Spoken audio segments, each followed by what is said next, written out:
రామ్ చరణ్ నటించిన పెద్ది చిత్ర ప్రదర్శనపై single screen థియేటర్ల యజమానులు మరోసారి తమ వైఖరిని స్పష్టం చేశారు. నిర్మాతలు పర్సంటేజీ విధానాన్ని అమలు చేస్తేనే పెద్ది చిత్రాన్ని ప్రదర్శిస్తామని తేల్చి చెప్పారు. చర్చలు సమావేశాల పేరుతో నిర్మాతలు తీవ్ర జాప్యం చేస్తున్నారని, ఇక తమ వల్ల కాదంటూ సుమారు 40 మందికి పైగా ఎగ్జిబిటర్లు మండిపడ్డారు. ఈ విషయంలో మెగాస్టార్ చిరంజీవి జోక్యం చేసుకుని పర్సంటేజీ వివాదాన్ని ముగించాలని కోరుతున్నారు. దీనిపై మరిన్ని వివరాలను మా ప్రతినిధి సతీష్ అందిస్తారు.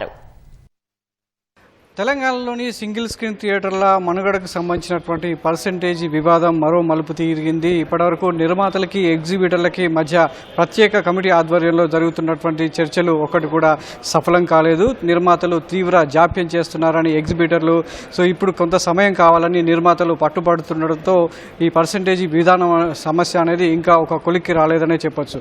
ఈ క్రమంలోనే పెద్ది సినిమా అనేది కీలకంగా మారింది. పెద్ది సినిమాను అడ్డుపెట్టుకుని నిర్మాతలంతా కూడా కాలయాపన చేస్తున్నారని మరోసారి ఎగ్జిబిటర్లంతా కూడా వాళ్ళ అభిప్రాయాలు వ్యక్తం చేయడం జరిగింది. అయితే ఈసారి ఖచ్చితంగా పెద్ద సినిమాకు సంబంధించి పర్సెంటేజీ విధానాన్ని అమలు చేస్తేనే సినిమాలను ప్రదర్శిస్తాం. ఇక నుంచి ఏ పెద్ద సినిమా అయినా సరే, చిన్న సినిమా అయినా సరే పర్సెంటేజీ విధానాన్ని అమలు చేస్తేనే తమ సింగిల్ స్క్రీన్ థియేటర్లు అనేది మనుగడ సాగిస్తుంది. చిత్ర పరిశ్రమకు, నిర్మాతలకు సయోధ్యగా ఉన్నటువంటి థియేటర్లన్నీ కూడా ఆహ్లాదకరంగా, వినోదభరితంగా ఉంటాయని చెప్పేసి వారు కూడా వాపోతున్నారు. మళ్ళీ టైం అడుగుతున్నారు, 3 months. పెద్ద సినిమా ఎప్పుడు వస్తే అప్పుడు దానికన్నా బిఫోర్ చేస్తాము అని అంటారు. మా తెలంగాణ ఎగ్జిబిటర్స్ ఏమంటారు అంటే, సరే ఓకే మేము ఇంత చెప్తే కూడా మీరు ఇంటలేరు, మాకు పెద్ద సినిమా కూడా మాకు పర్సంటేజే కావాలి, పెద్ద సినిమా కూడా మాకు పర్సంటేజే కావాలి. అది 10% ఇస్తారా, 15% ఇస్తారా, 20% ఇస్తారా, అది కూర్చొని మాట్లాడదాం. ఆల్రెడీ మేము పర్సంటేజ్ సిస్టమ్ మీద ట్రావెల్ అవుతూ ఉన్నాం. మీ అందరికి తెలుసు, జెట్లీ కూడా అట్లాగే అయింది. 1 month కింద జెట్లీ మూవీ పర్సంటేజ్ అయితేనే వేస్తాము అనేసి. సో ఈ డీలే కాకుండా ఏమన్నా జరుగుంటే బాగుండేది. ఇప్పుడు అంటే డీలే అంటే ఇప్పుడు శ్రీధర్ గారు అన్నట్టు ఫస్ట్ 3 weeksలో తేల్చేద్దాము అనే మాట, దానికి ఇంకో 3 weeks యాడ్ అయ్యి జూన్ దాకా పోయింది. ఎండ్ ఆఫ్ జూన్ అంటే నెక్స్ట్ మూవీ ప్యారడైజ్కి కూడా ఇదే స్టోరీ ఉంటుంది. బేసికల్లీ ప్యారడైజ్ అనే కాకుండా టాక్సిక్ కానివ్వండి, ఏదైనా ఉండనివ్వండి. సో మేము ఆల్రెడీ ట్రావెల్ చేసిన వాళ్ళము మమ్మల్ని రిటర్న్ తీసుకెళ్తున్నట్టు అవుతుంది. So our request is 2 sides, దయచేసి క్విక్గా చేయండి. లేకపోతే వీఆర్ ఆల్రెడీ ట్రావెలింగ్ అనేది మా 250 180 ఎగ్జిబిటర్స్ ఒపీనియన్ ఇదే. వీఆర్ ఆల్రెడీ ట్రావెలింగ్, పర్సంటేజ్ అయితేనే వేస్తాము అనేసి. అసలు సినిమాలు C-class సెంటర్లు చాలా మూతపడ్డాయి. ఇప్పుడు ఏమిటంటే మా థియేటర్లు ఏ ఫంక్షన్ హాల్కి ఇచ్చుకున్నా జరుగుతుంది. వచ్చేదే ఒక సినిమా నెలకు. ఆ ఒక్క సినిమా కూడా పర్సంటేజ్ నా రెంట్ ఇవ్వరు, నా పర్సంటేజీ సరిగ్గా రాదు. అందుకే మేము అనేది ఏంటంటే, మీరు ఎట్లయితే సినిమాలు తీసి నష్టపోతున్నారో, మేము థియేటర్లు కట్టుకుంటూ కూడా మేము నష్టపోతున్నాం. ప్రతి వారం డబ్బులు ఇవ్వాలి, ఎదురు చూడాలి, సినిమాకు రావాలి. ఆ సినిమా రాదు, మా డబ్బులు రావు. ఆ పర్సంటేజ్లో మేము ఎట్లా బతకాలి? మీరు ఇచ్చే రెంట్లో జీతాలు ఎట్లా మెయింటైన్ చేయాలి, కరెంటు బిల్ ఎట్లా మెయింటైన్ చేయాలి?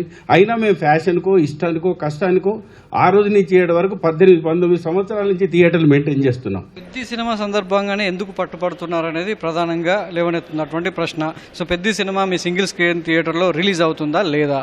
ఇది మంచి ప్రశ్న వేసిందండి. ఇది 29 మార్చి నుంచి స్టార్ట్ చేసినాం మేము. అప్పుడు శుక్రవారం ఉండడం వల్ల ఆ వారం నుంచే పర్సంటేజ్ ఆడుతున్నాం. పెద్ద సినిమాలకు 60%, చిన్న సినిమాలకు 50%. దాని మీద చర్చకు రమ్మని ఎన్నోసార్లు పిలుస్తున్నా వాళ్ళు రావట్లేరు. అది అట్లే అమల్లో ఉంది, ఇప్పుడు కూడా అమలునే ఉంది, అట్లే ఉంది. పెద్ద 60% వేస్తే సంతోషంగా వేసేస్తారు. ఎందుకేం ఏ సినిమా కూడా ఆపుతామని మేము అంటలేము. పర్సంటేజ్ విధానం వెంకటేశ్వర ఫిలిమ్స్ పర్సంటేజ్కి ఇస్తుంది, ఏషియన్ ఫిలిమ్స్ పర్సంటేజ్కి ఇస్తుంది, గీతా ఇస్తుంది, అన్నపూర్ణ స్టూడియోస్ ఇస్తున్నారు. వాళ్ళు ఇచ్చినట్టే మిగతా కూడా ఇస్తే వేస్తామండి. మాకు ఆ సినిమా పేరు చెప్పే వారిని ఇబ్బంది పెట్టే అవసరం లేదు. ఎవరైనా సరే మా థియేటర్ సినిమా అంటే పర్సంటేజ్ విధానం ఇస్తే వేస్తూనే ఉన్నాం, ఇప్పుడు వేస్తున్నాం కూడా. సో ఈ విషయంలో చిరంజీవి గారిని ఒక 5 సభ్యులతో కూడినటువంటి కమిటీ చిరంజీవి దగ్గరికి వెళ్ళి ఈ సమస్యను పరిష్కరించుకునేందుకు చిరంజీవి పెద్దరికంగా ఆయన దృష్టికి తీసుకెళ్తామని కూడా తెలంగాణ స్టేట్ ఫిలిం ఛాంబర్ ప్రకటించడం జరిగింది. మెగాస్టార్ గురుగారు తానికిట తోలుకపోతే మా ఒక 5 వస్తాము, మా బాధ చెప్పుకుంటాం.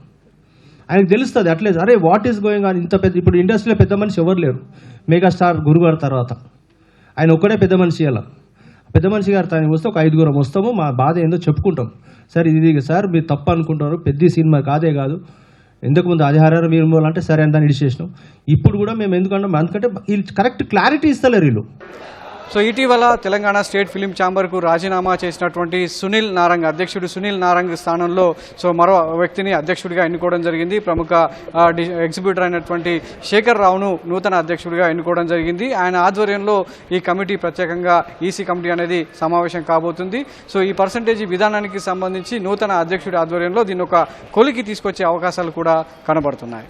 బేసికలీ ప్రొడ్యూసర్స్కు మాకు చాలా గ్యాప్ ఉందండి. I'm just trying to fill that gap.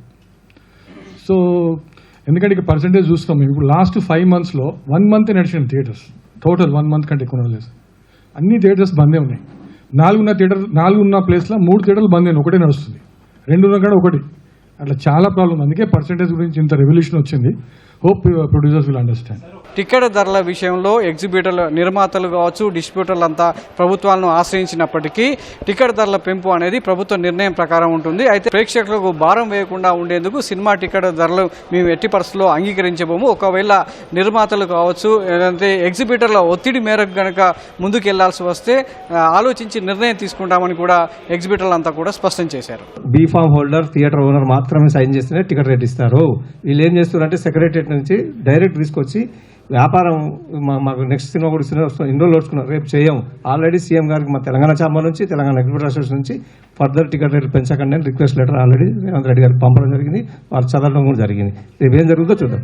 ఇలా వాయిదాల మీద వాయిదాలు పడుతూ సినీ పరిశ్రమలో తీవ్ర చర్చనీయాంశంగా మారినటువంటి ఈ పర్సంటేజ్ విధానం అనేది ఇప్పట్లో కొలికి వచ్చే పరిస్థితి కనబడడం లేదు. కానీ పెద్ది విషయంలో ఏం జరగబోతుంది?